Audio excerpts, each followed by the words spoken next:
Mary, Canada is, facing difficulties on multiple fronts. Obviously, China in the news today, but, you've had a 25% tariff on non-USMCA goods for several months at this point, and the economy is suffering. What advice would you give to Mark Carney right now? Well, the Prime Minister is at the negotiating table, and he and his team will continue to do that. And I think my advice would echo that of Canadians. It's really important that Canada gets a good deal and not just any deal. And I think Canada has a lot of advantages that we should feel strong about. Part of that as well is how is it that we can continue to do the work here in Canada by being stronger, by being more competitive, by being more productive. All the things that the Prime Minister is currently doing, and at the same time doing the work that's necessary to safeguard access to this important market, which, by the way, is not only good for Canada, it's actually also good for the United States as well. You're also waiting for a decision about lumber. Is it very, pivotal what way that decision comes down? I mean, obviously, in a sense it is, but there's also the possibility of giving subsidies to lumber producers, for example, but that's going to inflame tensions even more. So it's a real catch-22 situation, isn't it, Mary? Well, softwood lumber is a really important industry here in Canada because the forestry sector is so important to Canada. But I would also say to the Americans, as I have in the past and continue to do so, I know that you want to build homes, and I know that you want homes that are affordable. And when you make Canadian lumber more expensive into the United States, it just really makes building homes more expensive. Those are the conversations I've had, certainly with your home building associations in the past when I've gone down to America, and they would agree. So the question really is, how do we find a path forward so that this supply continues to go into America? Yeah. And that there's a win-win essentially. But it's not tenable to have 35+% tariffs on an industry like this. It's not tenable to have 50% tariffs on an important sector like steel or aluminum or copper, because the inputs that go into the United States ultimately are then borne and paid for by American businesses, manufacturers, right, importers. Well, this is what I'm curious about. Obviously, we have steel, you have autos, you have lumber. There are a lot of commodities, and there's a lot of cross-border trade in that. Not just one finished good going back and forth, but you have a lot of raw materials that go into one country, get refined in some way, go back to the other, and then come back. That's like almost 70% of your trade right now is with the United States, or at least it was coming into this year, Mary. And I am curious as to what options you discussed before you left the administration there under Trudeau. What options were discussed, and maybe what options are being discussed under Carney to supplement whatever might be lost with the U.S.? Well, I just want to pick up that point you just made about the integration, the nature of the integration of the market between Canada and the United States. And the Canada-U.S.-Mexico agreement, which you call USMCA there, we call it KUSMA here.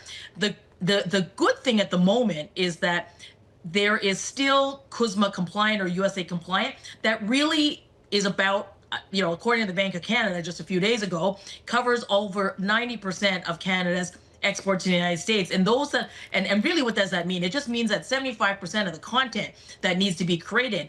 And, you're seeing that in sectors like whether it's energy or whether it is auto manufacturing.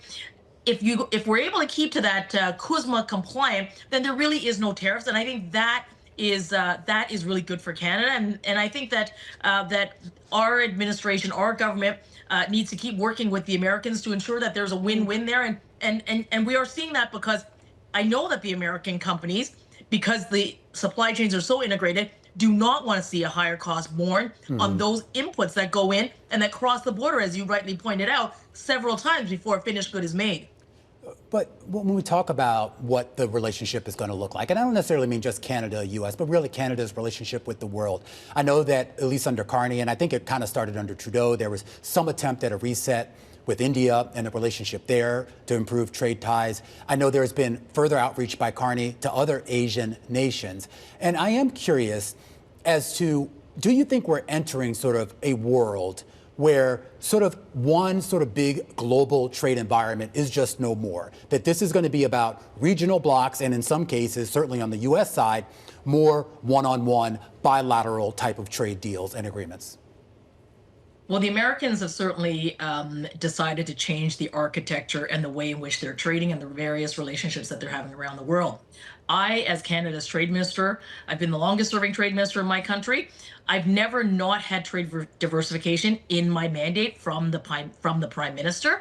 Canada has access to 65% of the world's economy through a network of free trade agreements right now, and we are doing a number of things right now in response to what the United States have put forward, and that is, let's reduce some of that reliance, because I think in investment terms, you don't want to have all your eggs in one basket. You want to make sure that your portfolio is diversified.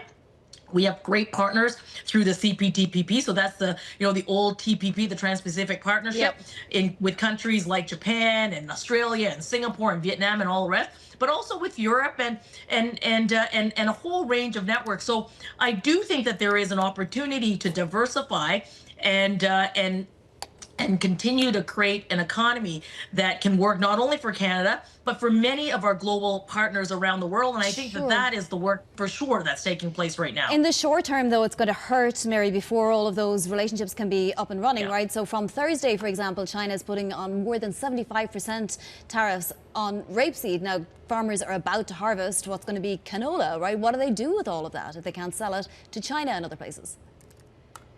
We're gonna have to look for new markets. I mean,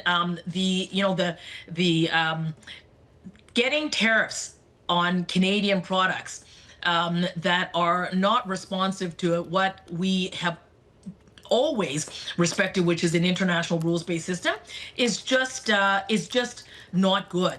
So we are going to have to look at other markets. We're going to have to look at how we are stronger within Canada. There's a great piece of work that's being done by all the provinces and territories here in Canada around removing trade barriers. I would say to the world, look, I mean, Canada is a good place to invest. It's a good place to invest with a strong foundation of a rules-based society with great people and talent. And the kind of work that the Prime Minister now is doing is building big projects in this country, right? I mean, critical minerals, to which we have an abundance of those minerals that can be mined sustainably in our north.